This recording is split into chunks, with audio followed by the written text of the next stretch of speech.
Welcome to the edge. Well, we're always on the edge, aren't we?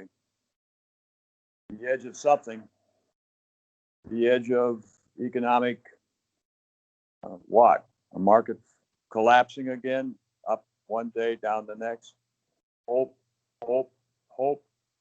A stimulus around the corner that puts everybody a little bit in an economic frame that says rent gets paid, utilities get paid, and I'm not out of a job yet, but I can still afford to stay where I'm at and won't get evicted. You out there, Joe Blow, Bucky, we're all on the edge, aren't we? Well, I refer to the show as the edge. And you're here with me. I'm concerned about it for you. I care about my fellow man. And I think the stimulus money that comes forward, however long it takes, keep people alive and well and fed, their children, keeping them in school or because of the virus. Whatever is necessary to keep one another alive in the community, go talking to one another. That's kind of important. And caring about one another is what's most important. And the stimulus going forward, and to Trump's credit, he's agreed with Pelosi. And he says now even more, because his election will be affected by people being out of work in the next couple of weeks, because we're at the edge of things. As I said before, that's called the cusp. When you're at the edge of something, it might be a cliff. You're going to fall into an abyss. You're at the edge of the knife on your throat. You're at the edge of everything in life. And your wife may divorce you when you can't produce an income and you can't support your family. She married you because you could. Those questions are scaring the shit out of everybody, aren't they, Bucky?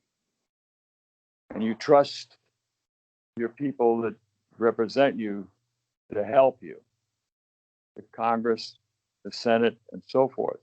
Well, the House, that part of the Congress wants to. That's under Pelosi. She's a woman. She's a mother. She wants to help you. And now Trump even recognizes it and agrees with her. And he says, and more. Well, let's just do this. But in another 24 hours, the switching hour, it's 12 o'clock right now on a Monday night. And tomorrow night is Tuesday night. And the 48-hour time is up at that point that they said that's all the time you have, senators in the Republican branch of the government, to make this decision for the stimulus. And we can't assume that saving, hanging on to money and not lending money and or giving money to people to keep them alive is economically wise when the people that you keep alive keep buying into the grocery store, they buy into utilities, electric, water, and so on. And of course, there's health care. People need these things. But if they're forced out of their home, evicted on the street, with their furniture parked on the street too, including their beds, the things they sleep in or slept in, that's what we're going to see, a raft of those. It's an ugly picture of this period of time. We've been waiting for a government to be run by people who are sane and act like they know what they're doing and care about people enough to care and do things for people enough to keep them alive and fed and relatively happy and secure. That's the ominous thing we're facing. Some people more than others, but a lot of people. Landlords are kicking people out, evicting. This is a very shaky time. But we had a Congress spend time trying to nominate the seventh Supreme Court justice, who's a Catholic of all things. 7 of the 9 Supreme Court members are Catholic, and they keep finding conservative Catholics. I was raised in the Catholic Church. Those conservative Catholics are all hung up on abortion. They think they're more moral because they're protecting the unborn. That's like protecting the undead. They don't know what they're talking about very often. and the dilemma. They're not willing to pay for the children to be born, raised, and cared for by their own mothers. They're not willing to do that, but they're going to say how moral they are preventing and blocking people from having an abortion. Have the child, you're stuck with it. Have the child be impoverished. Have the child on the street with whom you're begging for food from your evicted home. This is a phony morality, folks. It isn't real.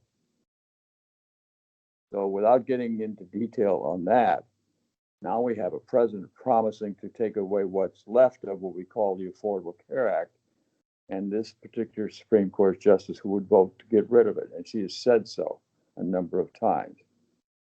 Good Catholic that she is, not good Christian that she is, perhaps a very questionable Christian, but the kind of Christian that says, I'm more moral because I protect the unborn.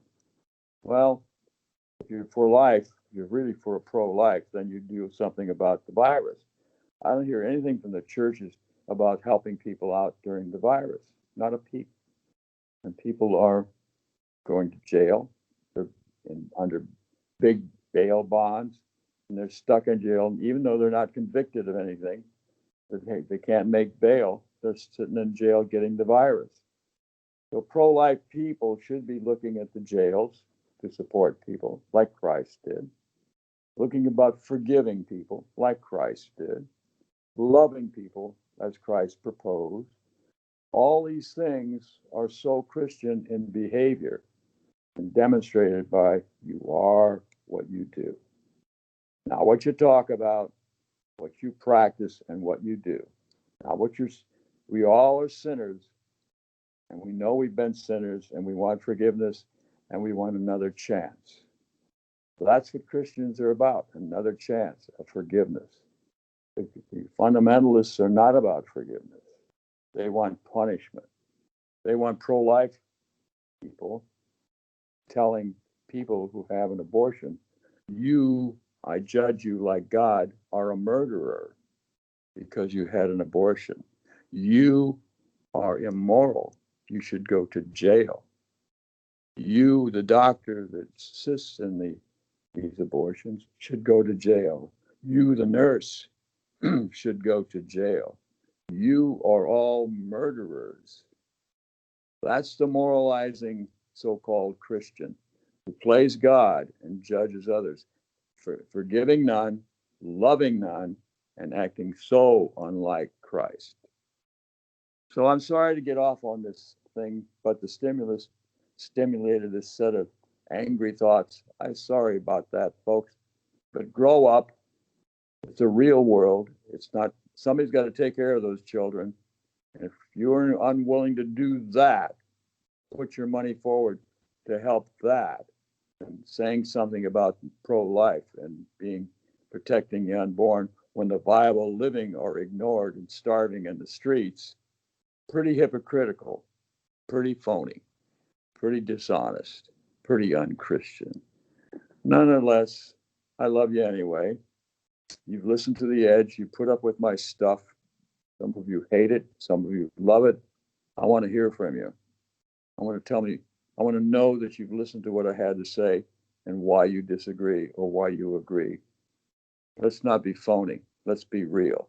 But don't think that you're going to be more moral than someone else by being pro-life and calling it that. In and of itself, that's a lie. You're not pro-life. You're pro-moral judgment. That's all you are. But get off that high horse and get real. Tomorrow at midnight, stimulus or none, we're going to find out how moral we are as a people, and our Congress especially, our Senate in particular, if they're really morally going to help people in need, and they need it now, or not. I pray for you. I hope for you. I wish for you. And indeed, I love you. See you then. Thank you.